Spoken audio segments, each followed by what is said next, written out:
आपको सर्दियों में खाई जाने वाली ड्राई फ्रूट की बहुत ही ज्यादा हेल्दी और टेस्टी रेसिपी बनाना बताती हूँ, कैसे बनाई जाती है। और आप सभी को तो पता ही है कि ड्राई फ्रूट हमारी हेल्थ के लिए कितने ज्यादा फायदेमंद होते हैं और हमें ड्राई फ्रूटों को किसी न किसी रूप में जरूर खाना चाहिए। और ये अनेक रोगों में भी बहुत ज्यादा फायदा करते हैं, जैसे थकान, कमजोरी, माइग्रेन, कमर दर्द, जोड़ों का दर्द, आँखों की कमजोरी, और ये हमारे दिमाग को भी बहुत ज्यादा तेज करते हैं। चलिए रेसिपी बनाना शुरू करते हैं। रेसिपी बनाने के लिए ये हमने सभी ड्राई फ्रूट 50-50 ग्राम करीब लिए हैं। ड्राई फ्रूट आप अपने टेस्ट के अनुसार कोई भी ले सकते हैं और क्वांटिटी भी थोड़ी सी ऊपर नीचे कर सकते हैं। इसमें हमने अखरोट, पिस्ते, खसखस जिसे पॉपी सीड भी बोलते हैं, किशमिश, बादाम, काजू और ये 4 से 5 छोटी इलायची लिए जिसे हमने पीस लिया है। हम इस रेसिपी को बिना गुड़ और चीनी के साथ बनाएंगे, उसकी वजह से ये और भी ज्यादा हेल्दी बनके तैयार होगी। अगर आपने मेरे चैनल को सब्सक्राइब नहीं किया है तो आप मेरे चैनल को सब्सक्राइब कर लीजिएगा और ये एकदम फ्री है। चलिए देर न करते हुए अब हम रेसिपी बनाना शुरू करते हैं। सबसे पहले हम ड्राई फ्रूट को हल्का सा भूनेंगे। इसके लिए हमने गैस पे कढ़ाई रख दी है। अब हम कढ़ाई के अंदर 2 टेबल स्पून देसी घी डाल देते हैं।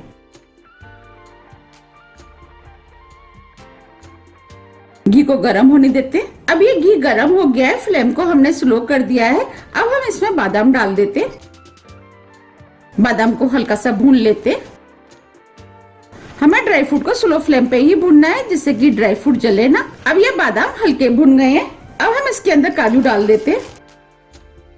काजू को भी हल्का भून लेते हैं। फ्लेम को हमने स्लो ही रखा है। आप चाहे तो सभी ड्राई फ्रूट को अलग अलग भी भून सकते हैं, लेकिन ऐसे भूनने में आसानी रहती है, इसीलिए हम सभी ड्राई फ्रूट को एक साथ भूनेंगे।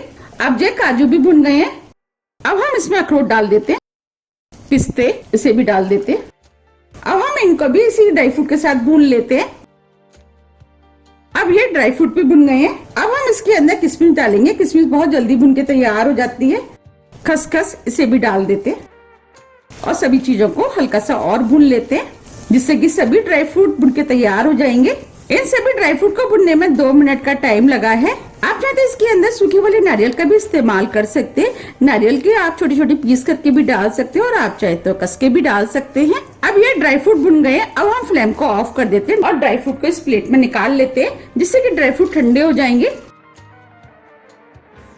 अब हम ड्राई फ्रूट को ठंडा होने देते हैं। जब तक ड्राई फ्रूट ठंडे हो रहे हैं हम आगे की तैयारी कर लेते हैं। हम इस मिठाई को बिना गुड़ और चीनी के बनाएंगे, नेचुरल मिठास के साथ। इसके लिए हमने ये 1 कप खजूर लिए हैं। अगर हम ग्राम में नापे तो ये 200 ग्राम है। ये खजूर इजीली हमें ड्राई फ्रूट की दुकान पे मिल जाते हैं। खजूर के अंदर जो बीज होता है वो हमने निकाल दिया है। अब हम खजूर को पीसेंगे। इसके लिए हमने मिक्सी का जार लिया है। अब हम खजूर को मिक्सी के जार में डाल देते हैं।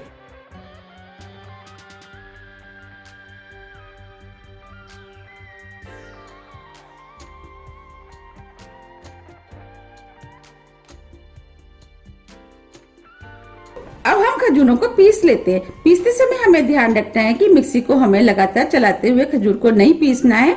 हम कुछ सेकंड के लिए मिक्सी चलाएंगे, फिर बंद करेंगे, चलाएंगे, फिर बंद करेंगे। हम इस तरीके से खजूरों को पीसेंगे। ये हमने खजूर को मिक्सी से पीस लिया है। अब हम खजूर को भूनेंगे। इसके लिए हम इसी वाली कढ़ाई का इस्तेमाल करेंगे। अब हम कढ़ाई के अंदर 1 टीस्पून घी डाल देते हैं। घी को मेल्ट होने देते हैं। घी मेल्ट हो गया है। अब हम इसके अंदर खजूर डाल देते हैं।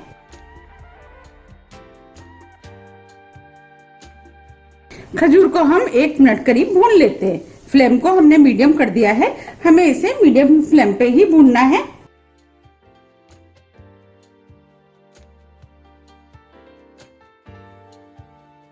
एक मिनट करीब हो गया है। अब ये खजूर भी भुन गए हैं। अब जो हमने ड्राई फ्रूट भुने थे वो भी डाल देते हैं।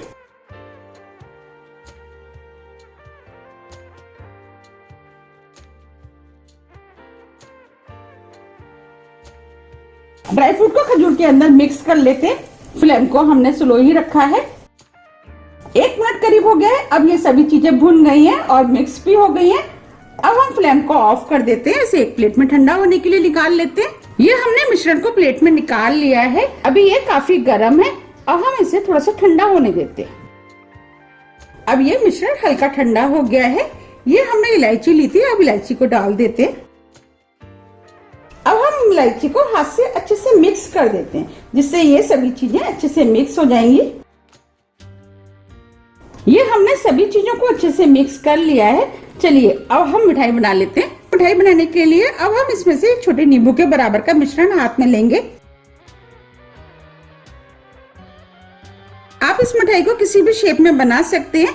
आप चाहे तो इसे लड्डू की शेप भी दे सकते हैं। आप इस तरीके से इसको गोल कर ले। देखिए ये लड्डू बनके तैयार हो गया है।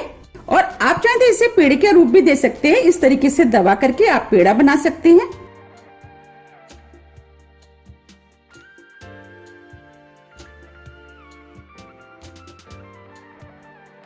देखिए ये पेड़ा बनके तैयार हो गया है। अब मैं आपको एक शेप और बताती हूँ। और आप चाहे तो इसे इस तरीके से लंबा भी बना सकते हैं।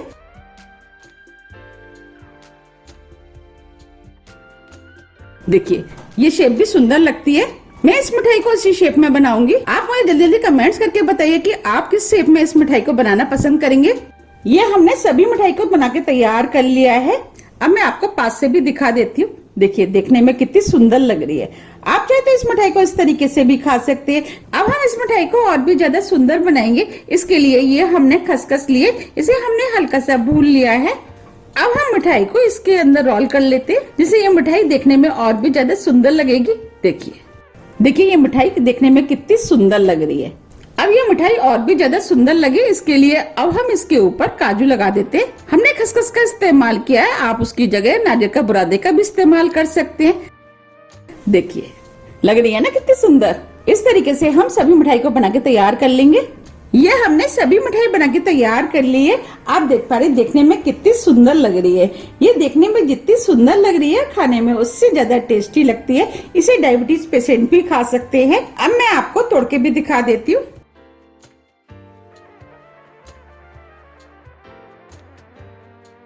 देखिए कितनी सॉफ्ट मिठाई बनके तैयार हुई है। और ड्राई फ्रूट से बनाया है इसीलिए हेल्दी तो ये है। ये आप भी इसको बनाइए, खाइए, फिर मुझे कमेंट्स करके जरूर बताइए कि आपको ये मिठाई कैसी लगी। मुझे उम्मीद है कि आपको ये मिठाई बहुत ज्यादा पसंद आएगी। और इसे बनाना भी बहुत आसान है। झट से बनके तैयार हो जाती है और खाने में तो टेस्टी लगती ही है।